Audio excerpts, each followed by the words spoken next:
স্ত্রীরা ভালোবাসার পাগল হয়, স্ত্রীরা যত্নের পাগল হয়। স্ত্রীদেরকে আপনি যত বেশি যত্ন করবেন তারা তত বেশি আপনার জন্য পাগল পারা হয়ে যাবে। স্ত্রীরা হচ্ছে কাঁচের গ্লাসের মতো, তাদেরকে আপনি আস্তে ধরবেন, আস্তে নাড়বেন। কাঁচের গ্লাস যেমন জোরে নাড়লে, জোরে ফেললে ভেঙে চুরে খান খান হয়ে যায়, তেমন স্ত্রীদের সাথে খারাপ ব্যবহার করলে স্ত্রীদের মনটাও ভেঙে চুরে নিঃশেষ হয়ে যায়। প্রিয় ভাইরা, ঠিক আছে কিনা বলেন?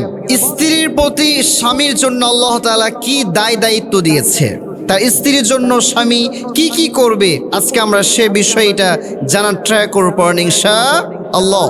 পৃথিবীতে যারাই আছে সবাই দায়িত্বশীল। নবীজি বলেছেন, আলা কুল্লুকুম রাইন ওয়া কুল্লুকুম মাসউলুন আন রাইয়াতিহি, সাবধান, তোমরা সবাই দায়িত্বশীল।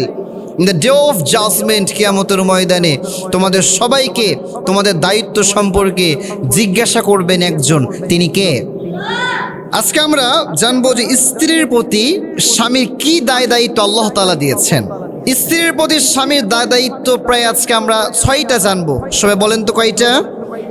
1 নম্বরে স্ত্রীর প্রতি স্বামীর যে নাম্বার 1 দায়িত্ব, সেটা হচ্ছে স্ত্রীর দেনমোহর আদায় করে দেওয়া। আজকাল অনেক হাজবেন্ড আপনি এমন দেখতে পাবেন যারা বিয়ে করার সময় বিয়ে করে ঠিক, বাকি সেটা নগদ মোহর দিয়ে নয়, সেটা কি করে? বাকি মোহর দিয়ে আদায় করে, তাই না? এবং বিয়ের রাত্রে বাসর ঘরে গিয়ে বউয়ের পা ধরে বলে, বউ আমার, লজ্জায় পড়ে তোমাকে আমি 2 লাখ টাকা মোহর বেঁধেছি, আমার তো 2 লাখ টাকা দেওয়ার মতো সামর্থ্য নাই, তোমার পা ধরি, তোমার হাত ধরি, তুমি আমাকে মাফ করে দাও। এইরকম কিছু বেলজ্জা বেশরম হাজবেন্ড আছে না নাই? যারা নিজেকে বীর পুরুষ বলে দাবি করতে চায়, তারা এইরকমভাবে কখনো স্ত্রীর পা ধরে, স্ত্রীর হাত ধরে মোহরের জন্য মাফ চায় না। যারা নিজেকে বীর পুরুষ বলে দাবি করে, তারা স্ত্রীর মোহরটা আদায় করে দেয়। আপনার 2 লাখ টাকা দেওয়ার সামর্থ্য নাই, আপনার 50,000 টাকা নগদ দেওয়ার সামর্থ্য আছে, আপনি 50,000 টাকায় মোহর বাঁধেন। আপনার কে বলেছে যে 2 লাখ টাকা দিয়েই বিয়ে করতে হবে? না, বাকিতে না, আপনি যা পারবেন নগদ মোহর দিয়ে আপনি বিয়ে করবেন। এবং মোহর এটা হচ্ছে আপনার সম্পূর্ণ স্ত্রীর হক। এই মোহরের ভিতরে স্বামীরও হক নাই, এই মোহরের ভিতরে বাবার হক নাই, মায়েরও হক নাই। এই মোহরটা কেবলমাত্র শুধুমাত্র ওই স্ত্রীর হক। সুবহানাল্লাহ পড়বেন না সবাই?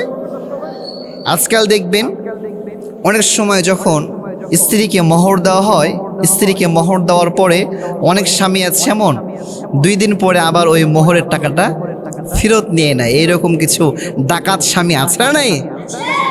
না, এটা করবেন না। আপনি যেই টাকাটা আপনার স্ত্রীকে মোহর হিসেবে একবার দিয়ে ফেলবেন, সেটা আপনার স্ত্রী একান্তই, আপনার স্ত্রী কি করবে সেটা তার ব্যাপার, সে টাকার ভিতরে আপনি আর ভাগ বসাতে যাবেন না। তাহলে একজন স্ত্রীর প্রতি স্বামীর 1 নাম্বার দায়িত্ব হচ্ছে স্ত্রীর মোহরটা আদায় করে দেওয়া। 2 নাম্বার দায়িত্ব হলো তার বাসস্থানের ব্যবস্থা করে দেওয়া। আপনি বিয়ে করলেন কিন্তু স্ত্রীকে কোনো বাসস্থানের ব্যবস্থা করে দিলেন না, এটা হবে? এটা হবে না। আপনি বিয়ে করলেন, বিয়ে করার পরে আপনার বউকে যে আপনি বাসায় নিয়ে এসেছেন, আপনার স্ত্রীর জন্য একটা সুন্দর বাসস্থানের ব্যবস্থা করতে হবে, একটা সুন্দর থাকার ব্যবস্থা করতে হবে।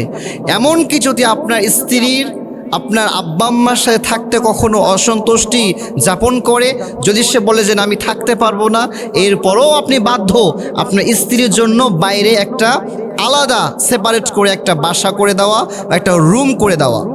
এজন্য বলবো এটা তার হক, আপনি আপনার স্ত্রীর জন্য বাসস্থানের ব্যবস্থা করবেন। একজন স্ত্রীর প্রতি স্বামীর 3 নাম্বার দায়িত্ব হলো সে স্ত্রীর ভরণ পোষণের ব্যবস্থা করবে।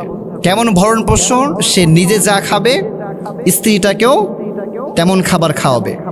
সে নিজে যেমন পোশাক পরিধান করবে স্ত্রীটাকেও তেমন পোশাক পরিধান করাবে। অনেক স্বামী আছে এমন যারা নিজেরা ভালোটা পড়তে চায় কিন্তু স্ত্রীটাকে ভালোগুলো পড়াতে চায় না। নিজে পড়বে হাই মার্কেট থেকে, একবারে শোরুম থেকে নিয়ে আসবে, কিন্তু স্ত্রীটার জন্য নিয়ে আসবে ওই গুদরিপট্টি থেকে। নিজে খাবে হাই রেস্টুরেন্টে, কিন্তু স্ত্রীর জন্য খাবার নিয়ে আসবে ফুটপাথ থেকে। এরকম কিছু ডাকাত স্বামী আছে না নাই? কিন্তু না, এটা করবেন না। একজন স্ত্রীর প্রতি স্বামীর 3 নাম্বার দায়িত্ব হচ্ছে তার ভরণ পোষণের ব্যবস্থা করা, তার ভরণ পোষণের আপনি ব্যবস্থা করবেন। 4 নাম্বার হলো স্ত্রীর প্রতি স্নেহশীল হবেন। স্ত্রীরা ভালোবাসার পাগল হয়, স্ত্রীরা যত্নের পাগল হয়।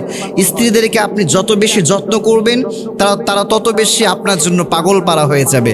স্ত্রীরা হচ্ছে কাঁচে গ্লাসের মতো, তাদেরকে আপনি আস্তে ধরবেন, আস্তে নাড়বেন। কাঁচের গ্লাস যেমন জোরে নাড়লে, জোরে ফেললে ভেঙে চুরে খান খান হয়ে যায়, তেমন স্ত্রীদের সাথে খারাপ ব্যবহার করলে স্ত্রীদের মনটাও ভেঙে চুরে নিঃশেষ হয়ে যায়। প্রিয় ভাইরা, ঠিক আছে কিনা বলেন?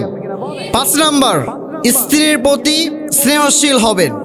স্ত্রীরা তারা আল্লাহ তাআলা তাদেরকে তৈরি করেছে বাঁকা হাত থেকে। তাদেরকে বলবেন ডানে, তারা যাবে বামে, এটাই তাদের স্বভাব।